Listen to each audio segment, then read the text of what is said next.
that went wrong. In a small, dusty town in Nevada, the law was often tested by the roar of Harley-Davidson engines and the rebellious spirit of bikers. Carsonville, with its single main street and quaint charm, was no stranger to the rough-and-tumble lifestyle of its visitors. The local police precinct, a modest brick building, stood as a beacon of order in this otherwise wild west. On a scorching July afternoon, a group of bikers known as the Iron Serpents rumbled into town.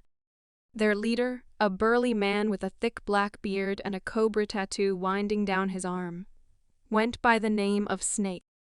They were notorious for their antics and their defiance of authority, and today they had a score to settle. As they parked their bikes in front of the precinct, Snake barked orders at his crew. The plan was simple: intimidate the local cops and make a statement. They didn't expect much resistance from the small-town officers, most of whom were nearing retirement, and more interested in keeping the peace than picking fights. But this day, fate had a different plan. Inside the precinct, seated at a desk cluttered with paperwork, was Sergeant John Bull Matthews.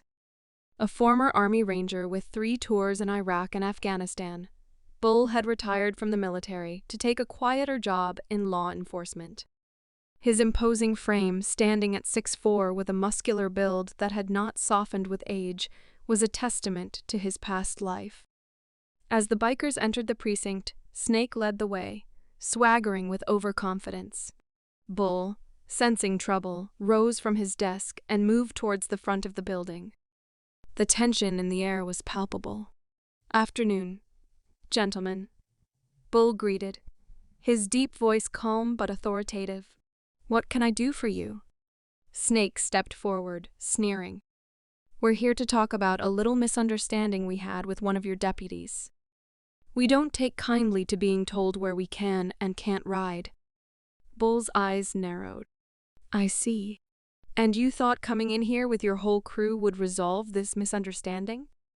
Snake's smirk widened. "Something like that.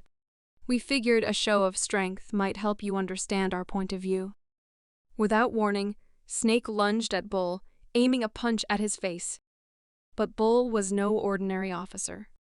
His military training kicked in, and with lightning speed, he sidestepped the attack and countered with a powerful right hook that sent Snake sprawling to the ground. The precinct erupted into chaos. Bikers surged forward, but Bull was ready. Years of combat had honed his reflexes and instincts. He moved like a predator, each strike precise and devastating. The narrow hallway of the precinct became a battleground, but Bull's training and experience gave him an edge. One by one, the bikers fell. Bull's fists were a blur of motion, his movements fluid and controlled. He used the cramped space to his advantage, turning the bikers' numbers against them. Within minutes, the precinct was littered with groaning, defeated men. Snake, bloodied and bruised, struggled to his feet, his defiance replaced with fear. Bull grabbed him by the collar and hauled him up, his eyes cold and unyielding. "You're done here," Bull growled. "And you're going to tell your friends that Carsonville is off limits from now on. Do you understand?" Snake nodded frantically, the fire in his eyes extinguished. Bull released him, and the once proud leader of the Iron Serpents staggered out of the precinct, followed by his battered crew. As the dust settled, the other officers, who had watched in awe, approached Bull. One of them, a rookie named Officer Taylor, looked up at him with a mixture of admiration and disbelief. "Sergeant Matthews, that was incredible. How did you?" Bull shook his head, a faint smile tugging at the corners of his mouth. "Just another day at the office, kid. Just another day at the office." From that day forward, the legend of Bull Matthews spread far and wide. The Iron Serpents never returned to Carsonville, and the town's peace was restored.